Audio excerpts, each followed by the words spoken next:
Boa tarde, como estão as coisas? Curso Jesus e a Criança. Jesus tem uma relação muito especial com a criança. Na primeira temporada da fabulosa série The Chosen, tem um episódio em que é todo dedicado a uma relação de Jesus com um grupo de crianças, antes mesmo dele começar a missão dele, a parte descrita nos evangelhos. Não há respaldo para esse episódio nos evangelhos, mas há respaldo indireto para esse episódio em toda a doutrina de Jesus, que falou de inúmeras formas diretas e indiretas da importância da criança, da importância da infância, da importância da atitude infantil. Disse que ninguém vai ao reino dos céus se não nascer de novo, na matéria e no espírito, para Nicodemos, falando dessas duas infâncias, a infância da matéria, que é imprescindível, segundo Jesus, e a infância do espírito, que também é imprescindível. Mais diretamente, ele fala que reprime os discípulos que estavam afastando as crianças para não chegarem, não perturbarem o mestre. Ele disse: deixa vir a mim as criancinhas e não as impeçais. Fala mesmo que o reino dos céus é para aqueles que forem como crianças. O que é completamente coerente com o nascer de novo. Nascer de novo proporciona a todos nós a infância. E isso dá um lugar precioso, dá uma ferramenta preciosa para todos nós.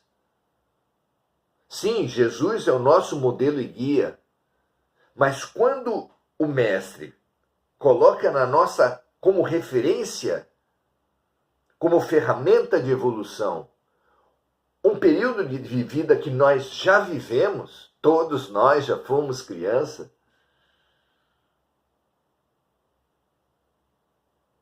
essa vivência passa a ser, essa referência passa a ser interior. Tão grande é o abismo entre nós e Jesus que o homem preguiçoso atribuiu a Jesus uma divindade que ele mesmo jamais se atribuiu. E isso tudo tornou o que já era distante ainda mais distante. Mas infância não. Todos nós já fomos crianças, já vivemos a infância, já pensamos e agimos como criança.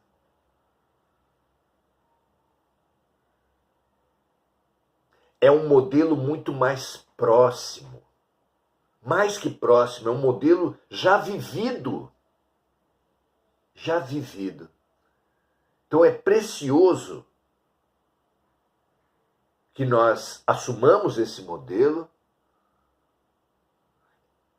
em princípios, em características da atitude infantil que precisam ser perseguidos por nós. A leveza, a curiosidade, a confiança nas pessoas, a disponibilidade intelectual e afetiva.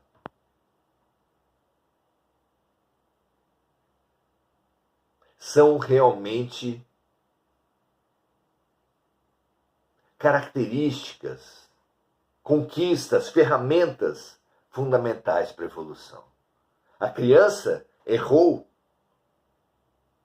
ou teve alguém que errou contra ela, não cultiva mágoas, não cultiva culpas. Imediatamente após o erro que ela cometeu ou que ela sofreu, já está nova, vivendo o presente. A criança vive o presente. A criança não elocubra sobre o que vai acontecer, o que pode acontecer. Ela não se retém nos fatos que aconteceram. Ela vive o presente.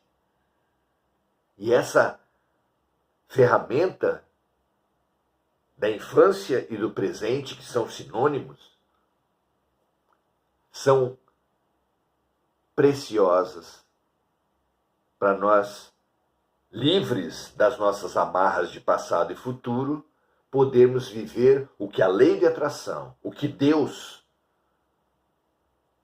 nos dá como remédio e como lições exatas a cada segundo da vida. Muito bom. Hoje iremos conversar sobre a menor vibração. A menor vibração, a vibração mais autodeprimente, que é mais do que autodeprimente, do que autodepreciativa, é autonegativa. É uma atitude onde a pessoa se nega a si mesma,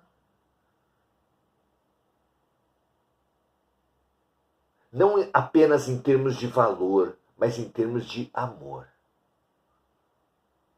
Se o amor a si mesmo é a base do amor ao próximo e do amor a Deus, negar a si mesmo, desmerecer a si mesmo profundamente, ter vergonha de si mesmo, é fruto de vivências muito intensas. Não se fala aqui de culpa. Se fala aqui da construção de uma atitude. Há crianças que foram sistematicamente desmerecidas, desqualificadas, desvalorizadas na própria família, pelas próprias figuras centrais de sua criação.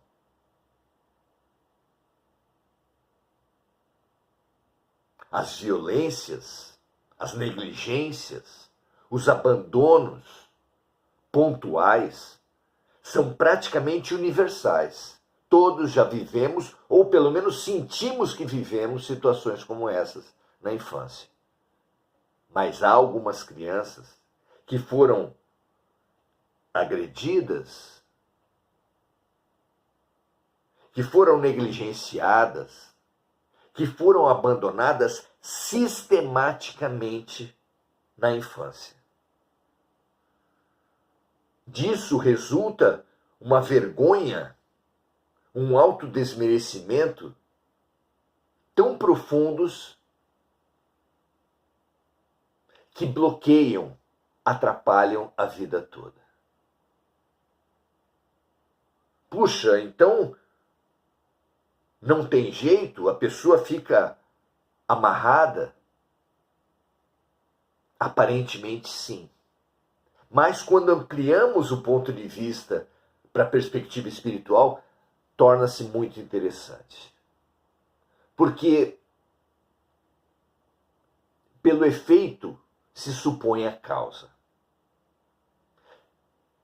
Pensem comigo.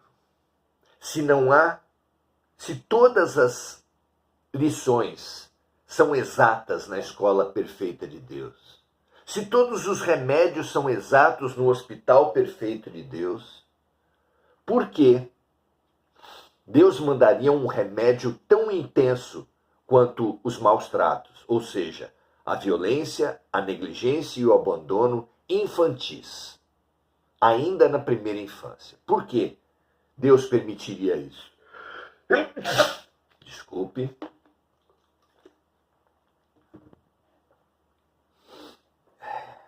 Por quê?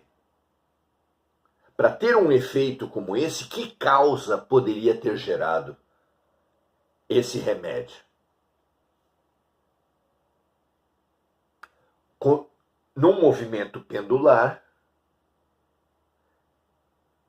dá para se supor que grande parte das situações de crianças maltratadas, especialmente nos primeiros anos de vida,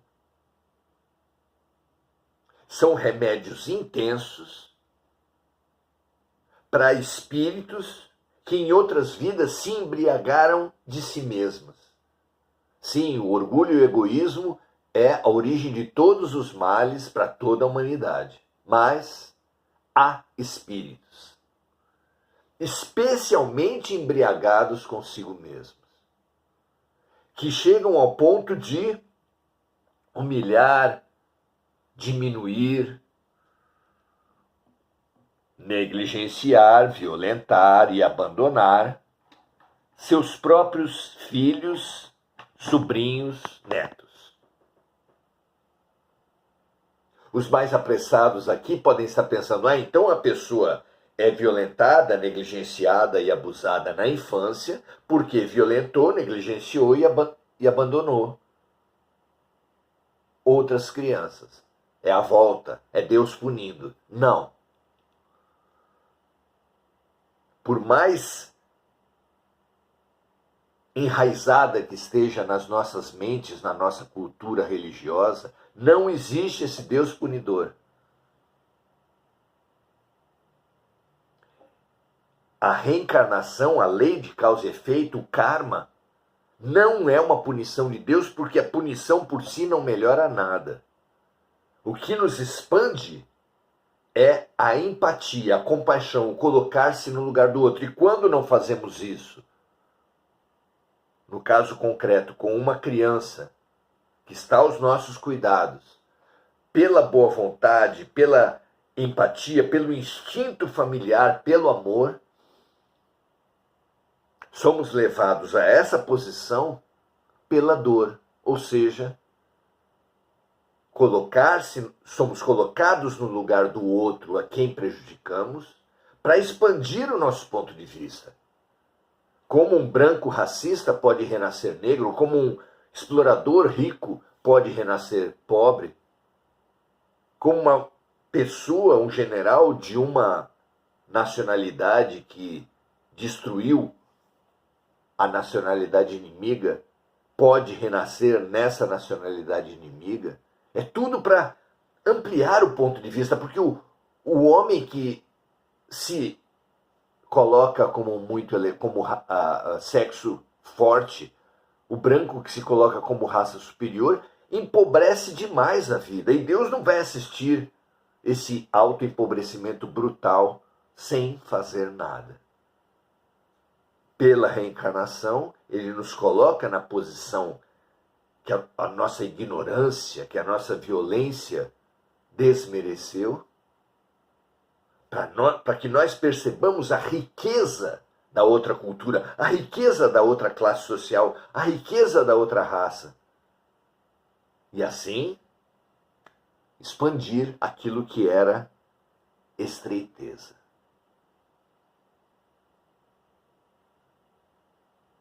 É tudo pedagógico na escola de Deus, é tudo terapêutico no hospital de Deus. E não há por que nos desmerecer pelas experiências vividas. Um doente não se acha menos que ninguém por estar tomando remédio. Uma criança não se acha menos que ninguém por não saber uma lição ao início do ano. Ninguém aprende sem errar. A culpa já é uma algema terrível para a alma, que nos prende a uma postura de não merecer ser feliz. Quem errou tem que ser punido, quem é culpado não merece ser feliz. Mas ainda pior que a culpa, ainda mais profunda, ainda mais constante, é aquele sentimento que emerge dessa vivência, particularmente da vivência infantil, de maus tratos, ou de sentir-se maltratado, que faz com que o ser tenha vergonha de si mesmo, negue a si mesmo. É disso que nós vamos tratar hoje. É esse o capítulo que vamos conversar, é o capítulo 12 do livro O Pequeno Príncipe, que vai ser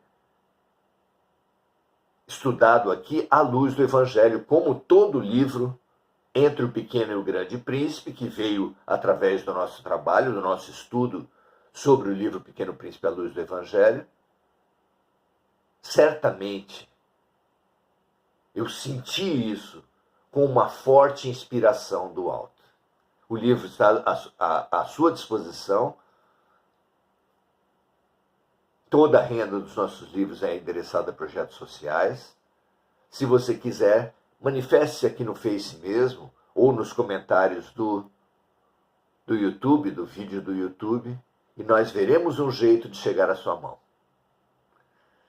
Muito bem, vamos então ao capítulo 12, que nós, no comentário ao capítulo 12 de O Pequeno Príncipe, demos por título Vergonha, o vício dos vícios. O sentimento mais destruidor, mais aprisionante da alma. Vamos fazer a leitura então do capítulo do nosso livro, que é comentário do capítulo 12 de O Pequeno Príncipe.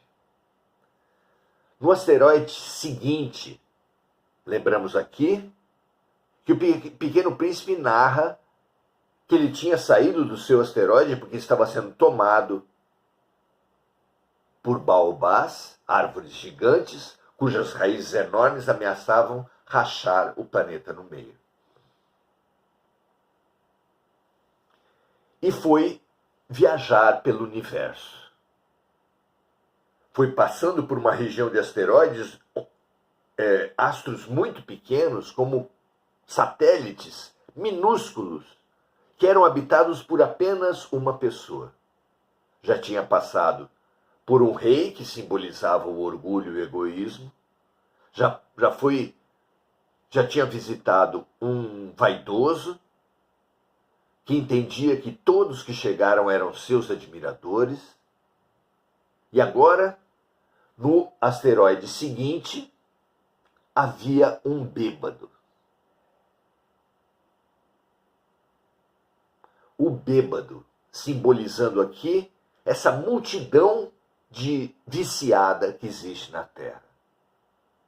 Se você já analisou a pérola preciosa que merecia um Nobel da Paz, os Alcoólicos Anônimos, as suas múltiplas aplicações dos 12 passos, metodologia dos Alcoólicos Anônimos, que serve para narcóticos, para sexólatras, chocólatras, viciados em jogo, consumidores compulsivos.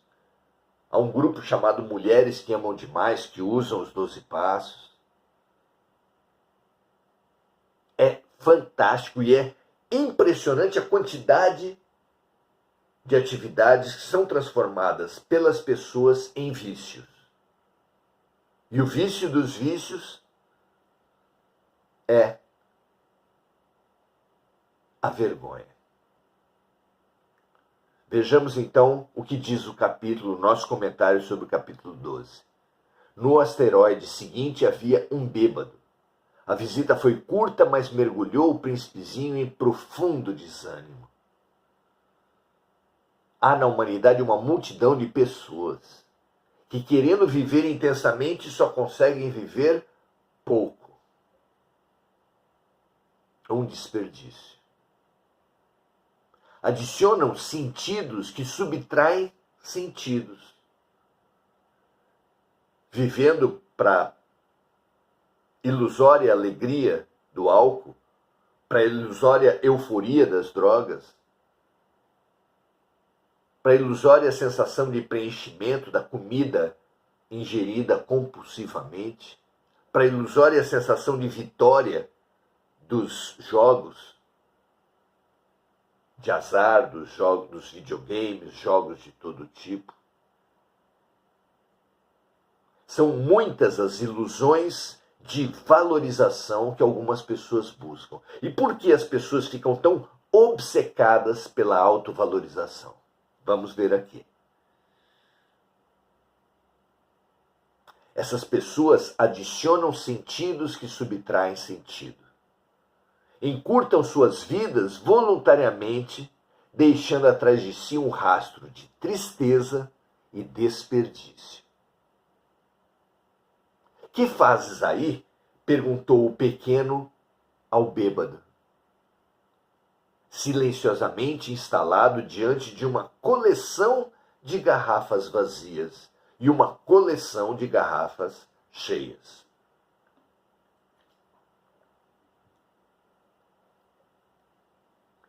E a resposta foi: eu bebo. Respondeu o bêbado com um ar lúgubre. Por que é que bebes? Perguntou-lhe o menino. Para esquecer, respondeu o beberrão.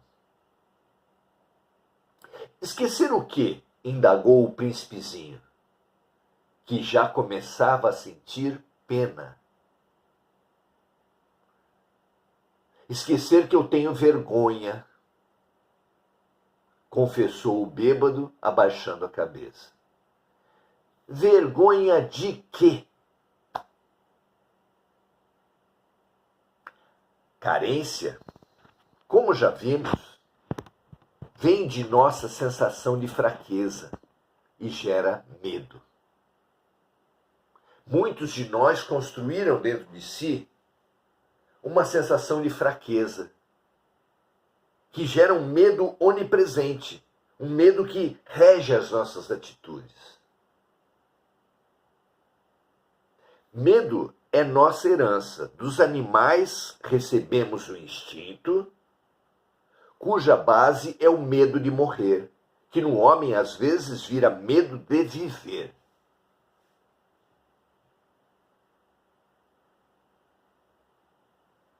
Medo de viver.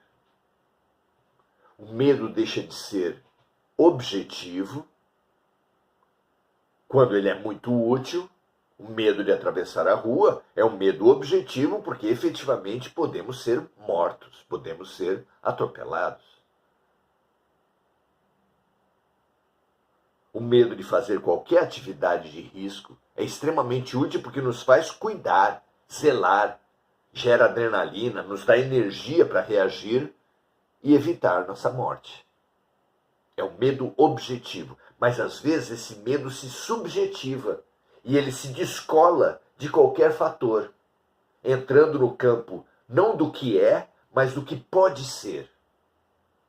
A mente começa a criar situações imaginárias. Pode ser que alguém me assalte, pode ser que alguém me acuse, pode ser que alguém... E a pessoa se paralisa porque aquele medo toma todo o seu ser, toma todo o seu tempo, toma toda a sua vida. Então, repetindo o trecho do livro, carência, já vimos, vem de nossa sensação de fraqueza e gera medo. Medo é nossa herança. Dos animais recebemos o instinto cuja base é o medo de morrer, que no homem às vezes vira medo de viver. Vergonha é a repulsa por si mesmo. É um sentimento terrível. A pessoa quer libertar-se, ganhar rumo, encorajar-se, mas abrevia-se, anula-se, nega-se. A vergonha tem vergonha dos envergonhados. Tem vergonha de ter vergonha, tem vergonha de ser. O príncipezinho desejava socorrê-lo, aquele bêbado, aquele envergonhado. Todos nós um tanto envergonhados e viciosos, chega a um ponto em que passamos a ajudar-nos, ajudando outros envergonhados. A ajuda é uma receita, é um remédio maravilhoso para os envergonhados. Porque quando você ajuda alguém, por mínima que seja essa ajuda, vem para você a alegria de ser útil. E a alegria de ser útil, ainda que mínima de início, vai matando a vergonha. Ninguém que sente, que vê crescer dentro de si a alegria de ser útil, permanece envergonhado. Se você, meu amigo, minha amiga, tem uma timidez profunda, uma vergonha de si mesmo, um medo subjetivado que fica imaginando desafios, agressões, dificuldades por todo canto, em toda parte, a todo tempo, experimente esse remédio. Ajude, sirva. Encontre numa igreja, numa ONG, no seu local de trabalho, na sua família, uma maneira, um lugar, um exercício permanente, um convite permanente a ser útil. Cuide das plantas da sua casa, cuide de animais, faça orações, participe de ONGs, de igrejas, seja útil, não escolha atividade, limpe, organize, oriente, sorria. E depois me diga se essa experiência, que será crescente porque é preenchedora, é empolgante, de ser útil, não é um remédio efetivo contra a vergonha. Veja e depois me diga. Aceite essa sugestão. Desafie a sua vergonha com a alegria de ser útil.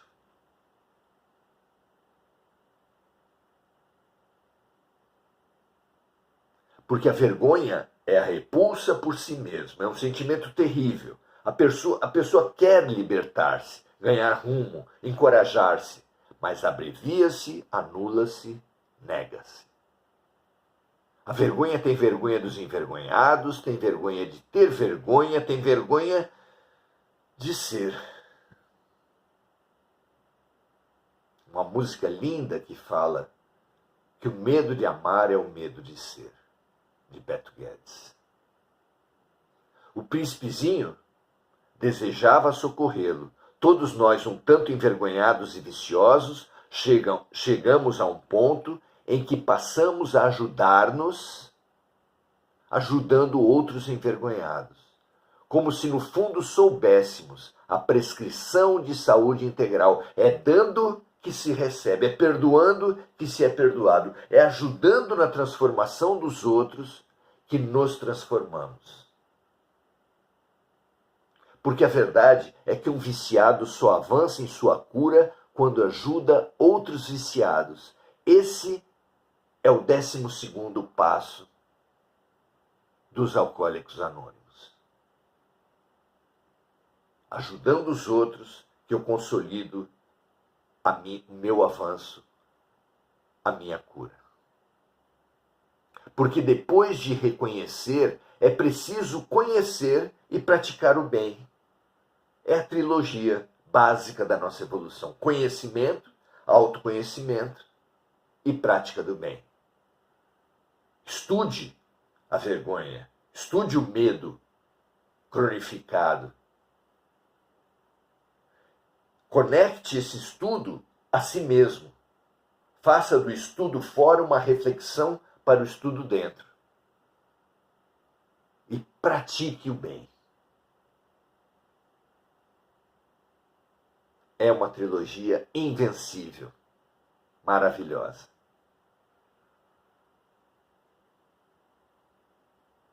Vergonha de beber, explicou o beberrão, encerrando-se em seu silêncio definitivamente, ou pelo menos até que, superando o orgulho, enfrente a vergonha, admita seu problema e peça ajuda. Primeiro passo, pois cada viciado tem o seu tempo. O pequeno príncipe foi embora perplexo. As pessoas grandes são decididamente estranhas, muito estranhas. Porque enquanto não é tempo do viciado, ninguém pode ajudá-lo. Apenas estimulá-lo para que chegue o quanto antes o seu tempo de sair da dor, de sair da vergonha, de sair do medo crônico para a vontade de libertar-se, de curar-se pela ajuda. Fantástico esse caminho. Aceite esse remédio. Hoje aqui não encontramos, o Face não nos deu os comentários das pessoas. Eu, de minha parte, estimulo todos vocês a compartilharem. Há bilhões de viciados no mundo. Compartilhe, espalhe esse convite à cura da vergonha, à cura do vício, à cura do medo pela prática do bem, pela alegria de ser útil.